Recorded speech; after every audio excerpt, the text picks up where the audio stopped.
Hi, this is DH Dunn, and welcome to my Let's Learn Age of Wonders 4. I should probably talk about what I mean by that. I am a big strategy gamer. I have a current War Tales series going on YouTube. I'm a big fan of Civilization and XCOM and Darkest Dungeon and Master of Orion, going back ways, Heroes of Might and Magic, lots and lots of that type of game. I particularly enjoy turn-based strategy. Having said that, I'm not always that good at it. I'm okay. Like I can win on Civ to like about the King difficulty. I've played around a little bit of higher difficulties, and I have beat most of the games that I've listed a couple times, and I'm doing okay in War Tales right now. But Age of Wonders specifically Age of Wonders 3, I always kind of had a hard time with, and I would end up, just kind of doing my own thing and building for a while, and then I would just kind of get curb stomped. So I didn't engage with AOW3 that much, but man, I am really liking Age of Wonders 4. I've got about maybe 15 hours in, mostly just goofing around. I have watched a few YouTubes of it, specifically some Jumbo Pixel, excuse me.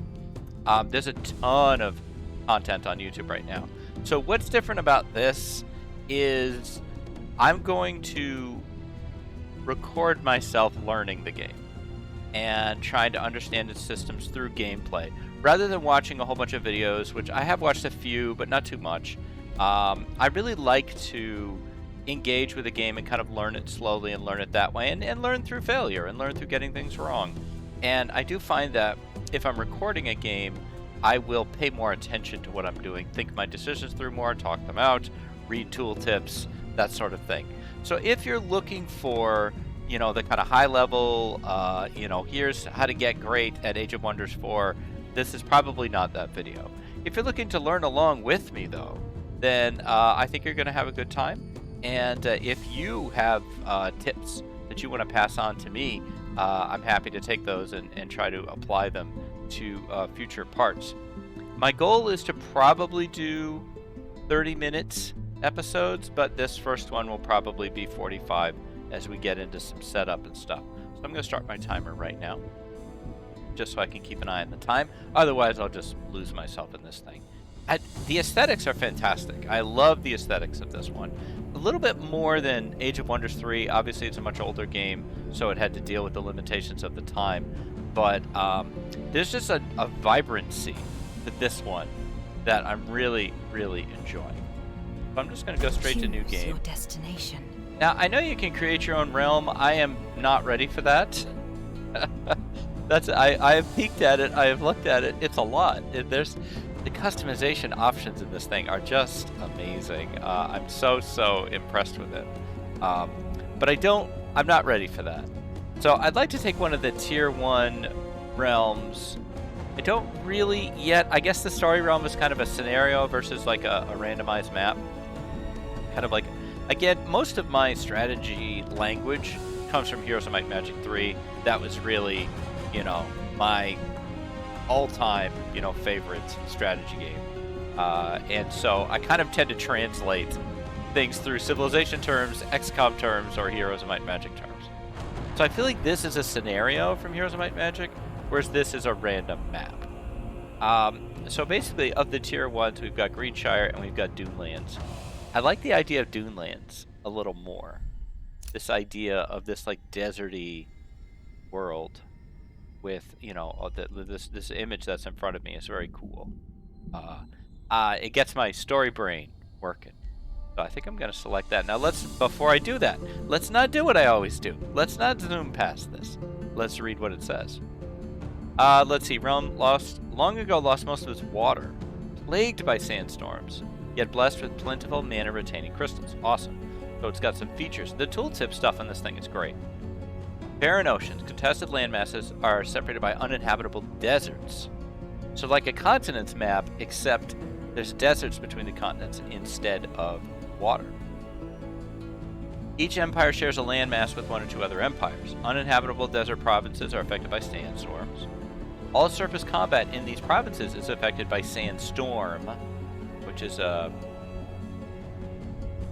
the end of the attacker's turn, 60% base chance for units to suffer blind.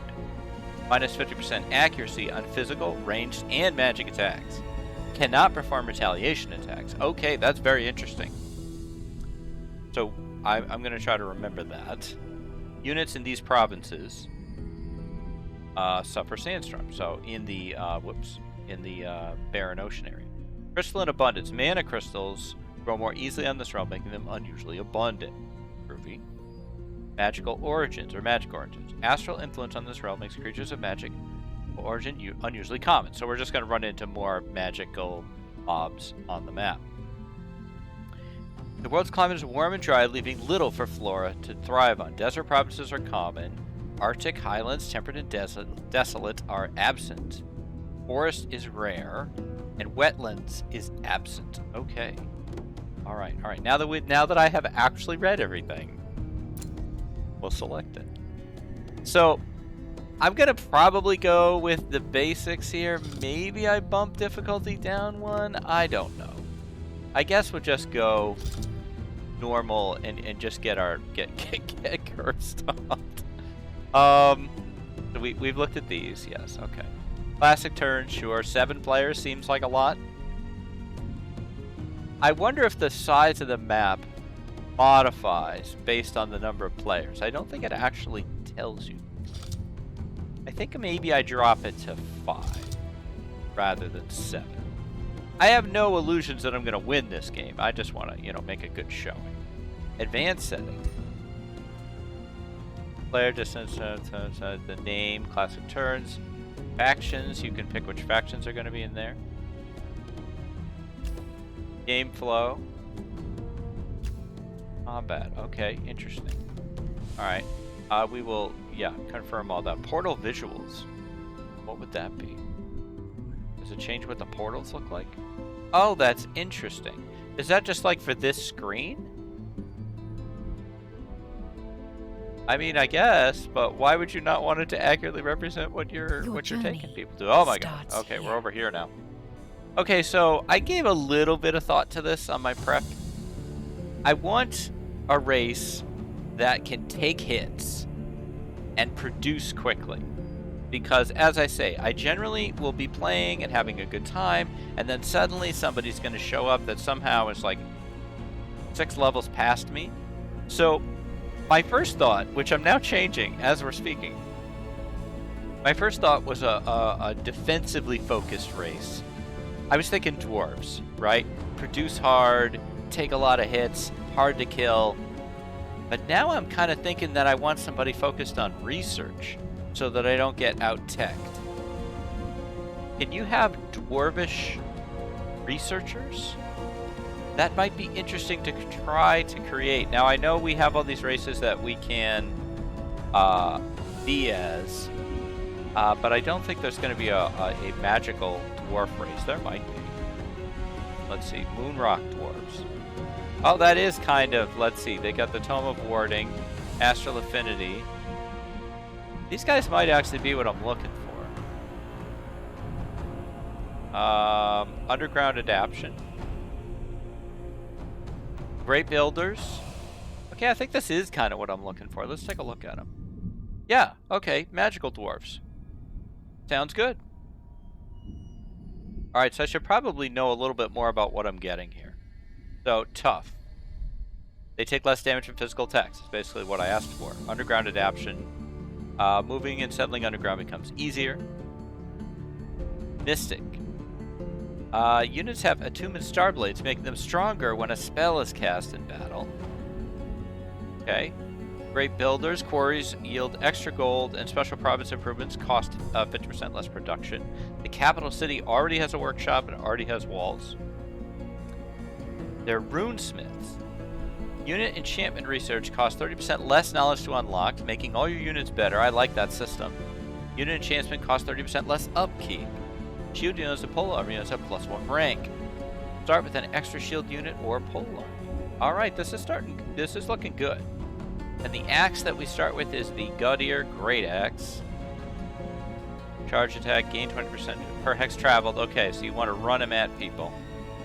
Cancels defensive mode, removes retaliation, which already may not be happening because of sandstorms. 60% chance to inflict bleeding for 3 turns. I am into it, dude. Bangir. You the man. You the dwarf. You the guy. Let's go. I got my coffee here. We're all ready to go.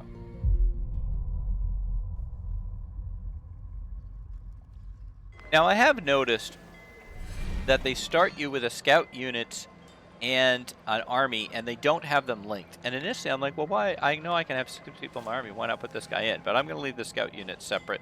I've kind of figured out that's what I'm supposed to be doing. All right, fan gear. It's Fangirl, just without the L, is this guy's name. He's Fangirl, just no L. A new ruler emerges. Explore your surrounding and expand your domain. Prepare to face your rivals and become the master of this realm. Your choices will shape the new Age of Wonder. We get the Tome of Warding, specializing in defensive magic, and retaliates against enemies that attack you. Dwarfkin, Mystic, yeah, we know about that. We looked at all this. This is great. And we have 4 points in Astral Affinity. And 2 points in Empire. Materium Affinity. Which they oppose each other. Free cities with opposing affinities will suffer relation penalties. These two don't like each other, and yet we are them. I'm not sure how I feel about that, but okay. Cosmic Ablation. It's a damage spell. Does 10 lightning, 10 fire, and 10 frost. Nice.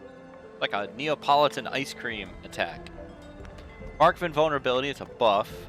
Becomes invulnerable for 1 turn. Has no negative status effects removed. Immune to all damage. Cannot be used on a unit more than once per battle. Okay, very cool. Very cool. Alright, and we are underground. I love what happens when you zoom out the map. I just think that looks so cool. Age of Wonders 3 had that as well, and I really liked it. Okay, so here we are at Astral Anchorage. I mean, I'm not in love with that name.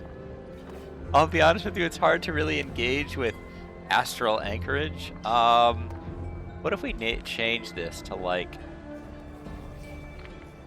Glimmerrock? Well, I don't like the 2 R's in there, though. Glimmerstone? Sounds a little better. Yeah, that's good. I don't know. Oh, the 1 is perhaps the city size? What's the population? Where can I see that? We have 1 population. Okay. Alright, first thing I think I want to do is just move Scout Boy here. It's very hard not to call this Fangirl now, now that I've noticed that.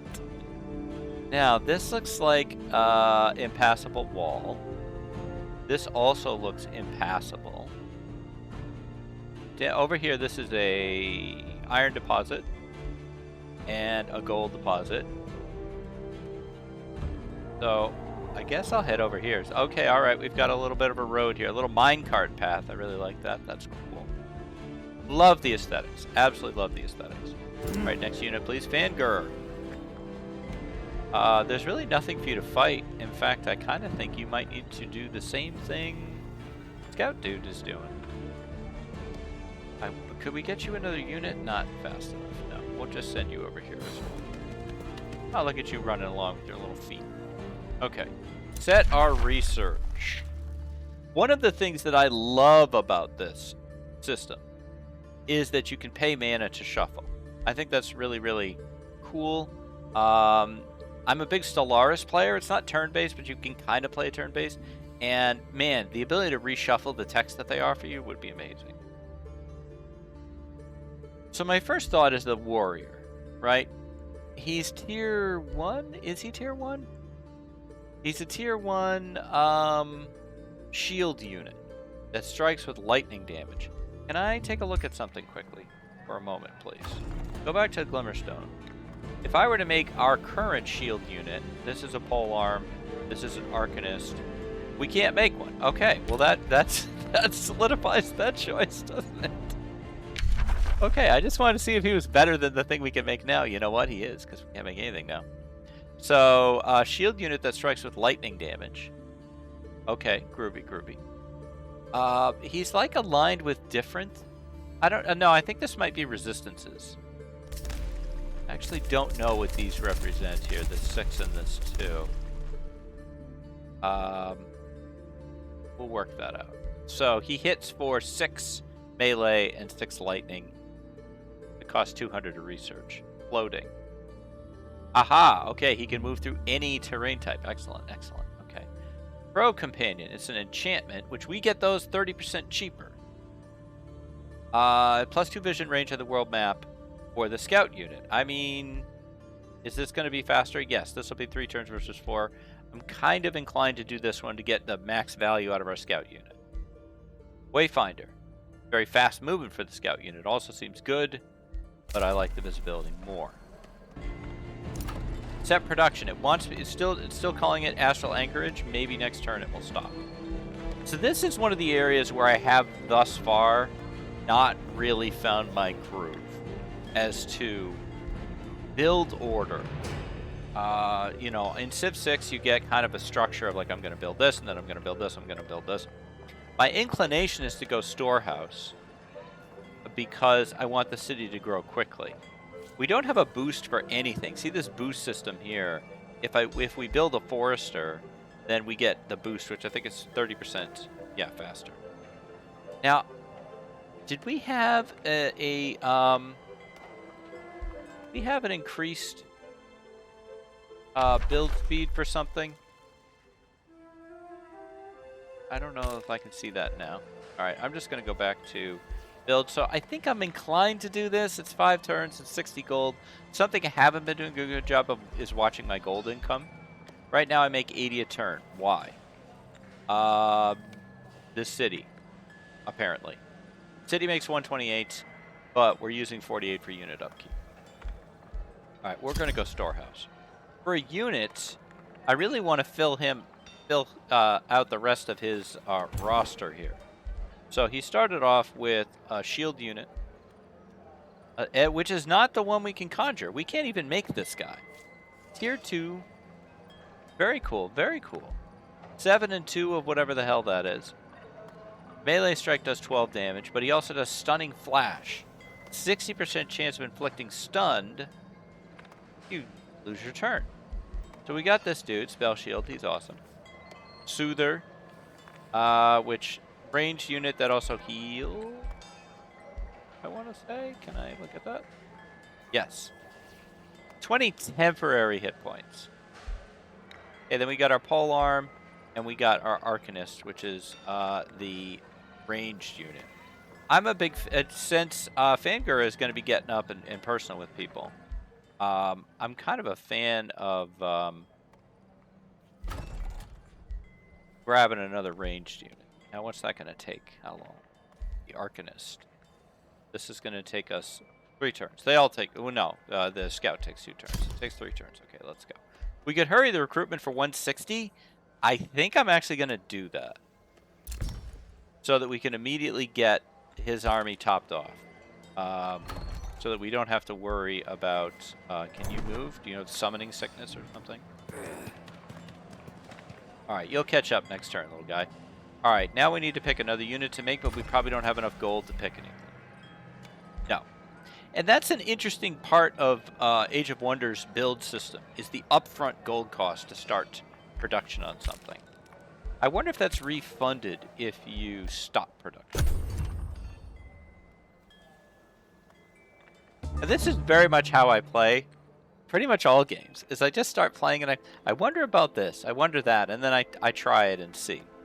So like, for example, if we were to, can we afford somebody?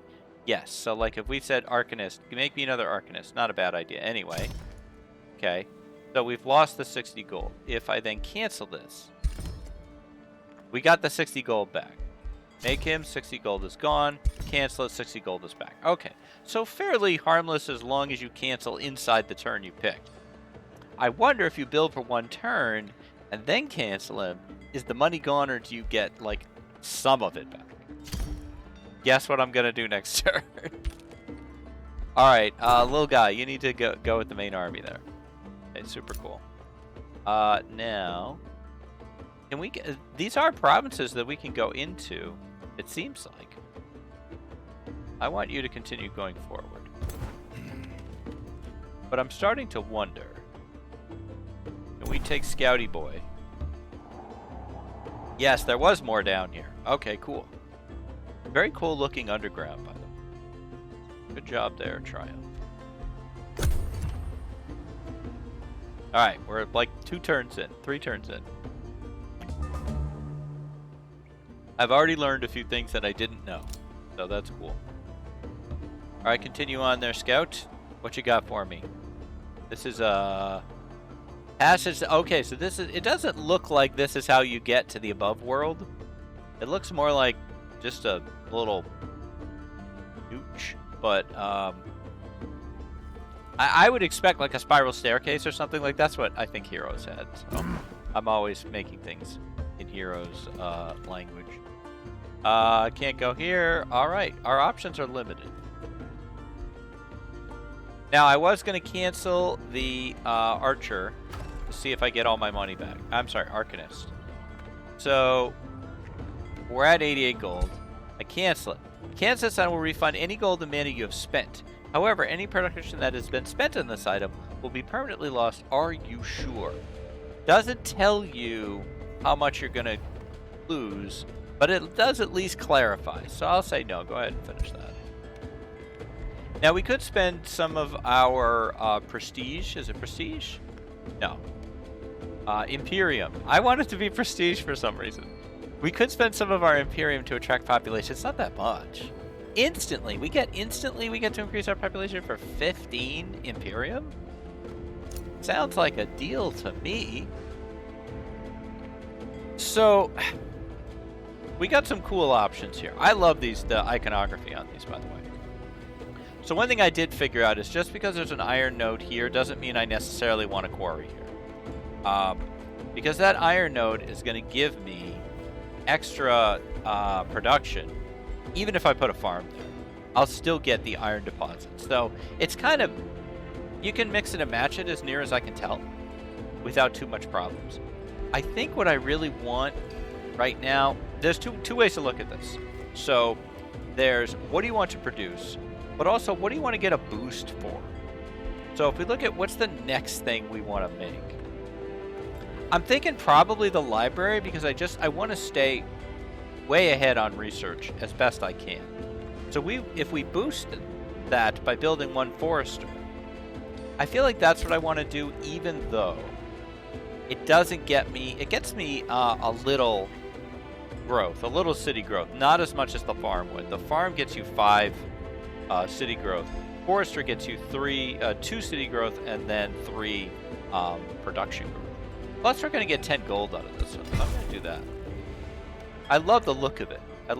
I just love the aesthetics of this game. I can't say enough good things about it. And I did not love the aesthetics of Age of Wonders 3. Oh, we missed this little goodie pickup here. I may send the scout to go get that. Because I don't think there's anywhere else for us to go. I think we might be rapified right in this one area. Hey, Scout, why don't you... you could, maybe you can go here? No. Can you go grab these goodies here? What are they? Does it tell me? Mana stash. I mean, I don't know how excited I am actually about that. It's not like anybody else is going to pick it up. We probably should head to the overworld as quickly as possible. Make some contacts, meet some free cities. Look at the little torches that have been lined along the rail track. It's so cool. It's just a nice little touch. Immersive. All right, we've got our crow companion, Enchantment. Enchantment? Enchantment. Little Dragon Age reference. Grants +2 vision range on the world map. We'll select a new research. 3 completely new choices now. And they are from the... which tome was that first one from? It was from the same one. Let's see. Magic Shield. Bolstered defense. Bolstered resistance. +1 defense. Aha! Okay, so the shield is probably physical defense, and the Ankh is probably magical defense. Item reduces non-physical damage. Yeah. Okay. And this is physical damage. That's pretty good. Static shield. Target friendly unit gains a shield with a base 60% chance of inflicting stunned on attackers. I like that.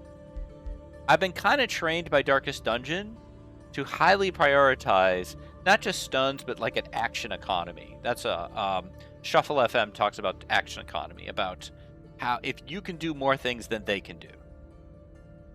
And this is just, you just cast it and then it just works. I kind of like that, but it's a long research. Staves of Warning, or Staves of Warning. Make support units. Make support abilities of enchanted units grant +2 bolstered resistance. So the support units are healers. If they heal somebody, they'll also buff their magical defense. That seems pretty good, and it's pretty quick. I do like this, though. I think I'm going to go all in on the bigger one. Okay, we have made the storehouse. It's the greatest day of my life. Really, it is.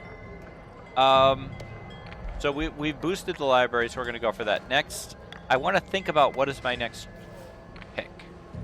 Probably we want to get all our base, tier 1 structures done. Stone Conjurer does what? Mana and production. So the next thing I think I want to make is probably the draft income, which is how you make units.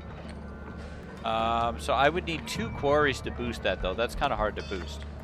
1 quarry boosts the shrine. 2 farms would boost the conjurer. A vendor for money, though, would be... I don't know. I'm kind of into that, too, because I don't want to run out of money. All right. We're just keeping this in mind for when we go get another population. There's going to be 2 turns to that, so I'm not going to rush it. Oh, I was supposed to set my production.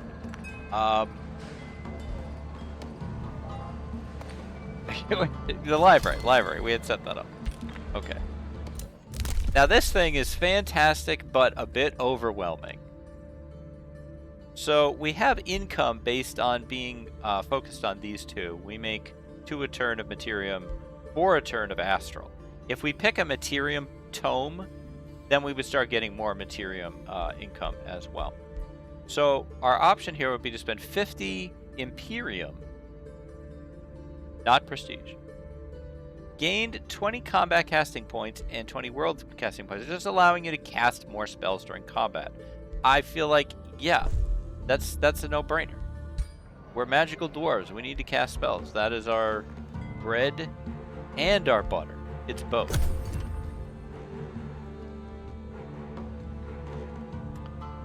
All right. All the scary unknown people are moving around.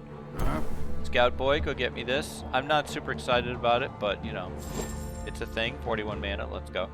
You can't, I don't think, get over to these places. I feel like there's very little to this underground. Well, wait a minute. There's over here, but we can't get to it. So the underground must be segmented. This is my first time being underground. Alright, fair enough. These guys here, our new Arcanists, I would like you to defend for now. Yeah. And Fangir, let's see the above world, please. Enter. Hello. Immediately we have a problem. This is the, looks like a spawner location. And then we've got these snaky guys behind us. I would like the spawners first. But we will deal with that next turn. Spells ready to cast is 1. Let's enhance our scout unit. That's going to take a turn before it's ready to cast. An evil presence lingers in these lanes. You know what it is that drives the heart of mortals. Often is greed, valor, or simply hunger. When the common cause grows large enough, men and women of like minds, or dwarves of like minds, hello, will find each other in secret places. Smoke from campfires and makeshift forges drifts among shoddy tents and huts of these haphazard armies. It is from here that they assault the surrounding lands with relentless impunity. Okay, well these are not... This is a little imp guy. It's men and women, but whatever. Infestation Brigand Camp spawner. A band of bloodthirsty brigands has claimed this region. If left unchecked, they will grow in strength. Deep Sleep. They will become active in 9 turns. We will never allow that to happen.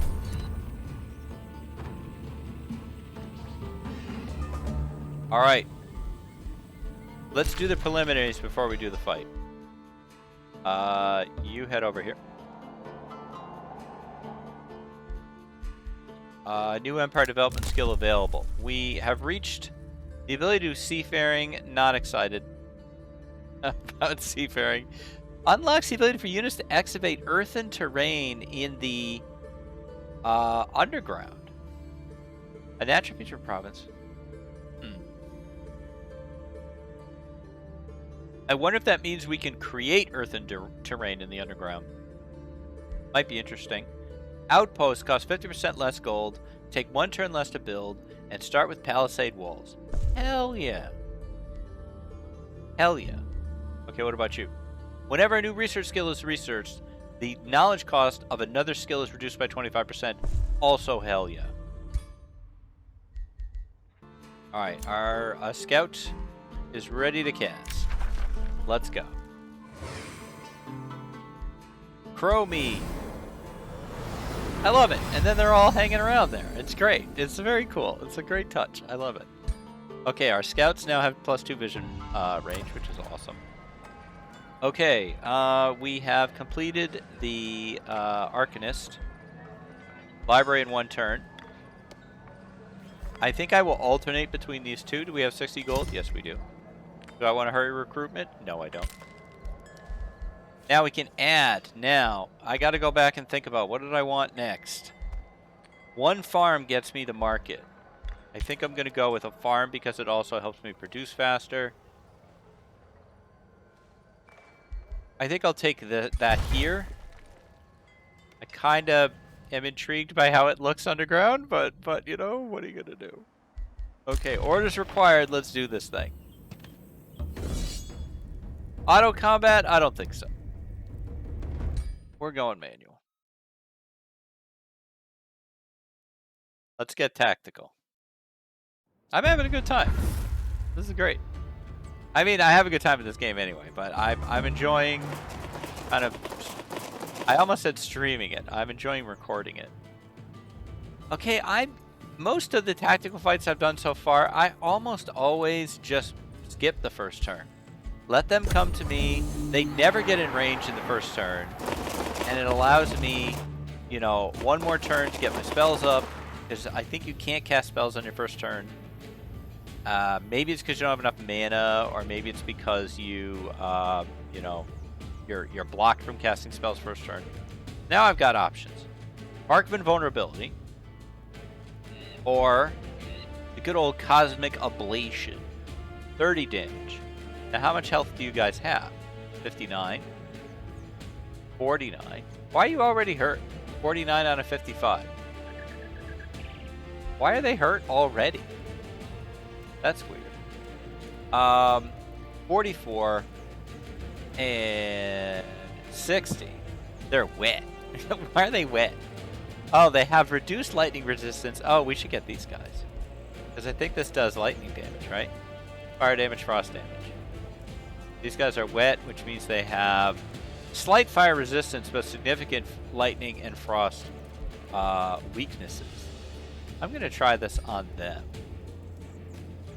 Supposed to do 28. And it did 28, just as advertised. Fantastic. Alright. So we got a nice choke point here. I think our shield boys would be a great group to put right there. How are they going to do against these guys? Retaliation is 7 here. Retaliation is 7 here. 10 here. But we want to leave room for the hero to jump in. So I think maybe I'd rather you guys take this 10. What's your health? Can I have your health, please? 1, 2, 3, health. 86. Down at the bottom. I forgot to check to see if my camera's in an inconvenient location. I will check that right now. I don't think so, but I'm going to move it maybe a little bit more over. Okay. So now that these guys are here, we want to back them up. Don't need the Soothing Breeze. Let's get up here. Now, I like this system they have that tells you what your percentage to hit chance is. I'm a big believer in focus fire, but in this case, I'm going to take my best opportunity. Yeah.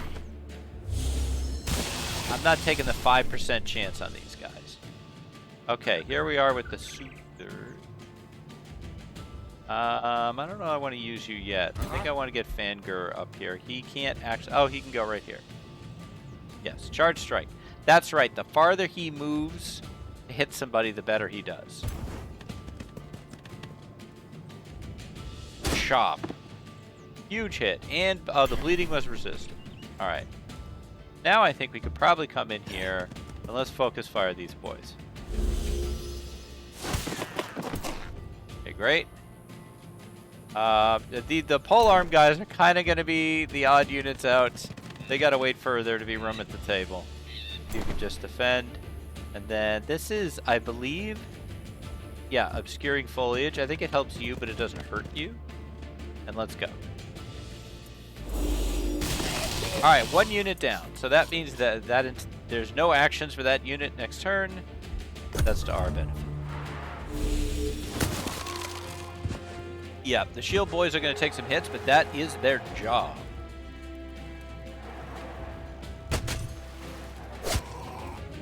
That's what I pay them for. They're all right, because we're going to give them a little heal right now. You're the soothers? No, you are not. You are the soother. Can you soothe, please? Target cannot be affected. I'm testing it anyway. They can be affected. I'm not sure what. Maybe it was the other benefit. Okay, we do have another ablative armor option, but we also could give Marksman vulnerability. I think I'm going to give Marksman vulnerability to the hero. Everybody gets Star Blades. They all do more damage now because we cast a spell. Charge Strike, you're dead. Please enjoy being dead. Morale is up. Alright, I actually... Will they get retaliated against if they move? I think they will. But if we take the Arcanist... No, that's only going to be a 5% chance. If we move here, it's 30%. It's not that good. I kind of want to get these guys in the fight, and I really can't. So we're just going to stay here, and wow, they're just going to clobber these guys. And we do have Stunning Flash. Damage adjacent enemy units. It would hit them both. I don't really need it, but I kind of want to see how it works. A retaliation because... Oh! They moved to do it. Okay. Did do damage to both. And... I can't tell if they are... Are you blinded? Your morale is low. I wasn't looking. I didn't see the... I'll have to pay closer attention. Alright, so... Can we just chop Aroni over here? No, we already used you. That's right. You guys can get in now, though. Hey, see? It's the greatest day of your life. You can play now. Chop, chop, chop, chop. Very good. Alright. You have already gone. Soother. So I would like to move you here, and I'm taking the 90% here. Low damage. It's okay damage, actually. That's better than I thought. Same here. Can you give me... We'll take the 50. See how it goes. Nice. Well done. Got it flanked in there. Alright, I think that's it. The morale is low. One of them was stunned. Nice. So basically, they didn't get to do anything. Okay, let's finish this off here. Arcane Guard.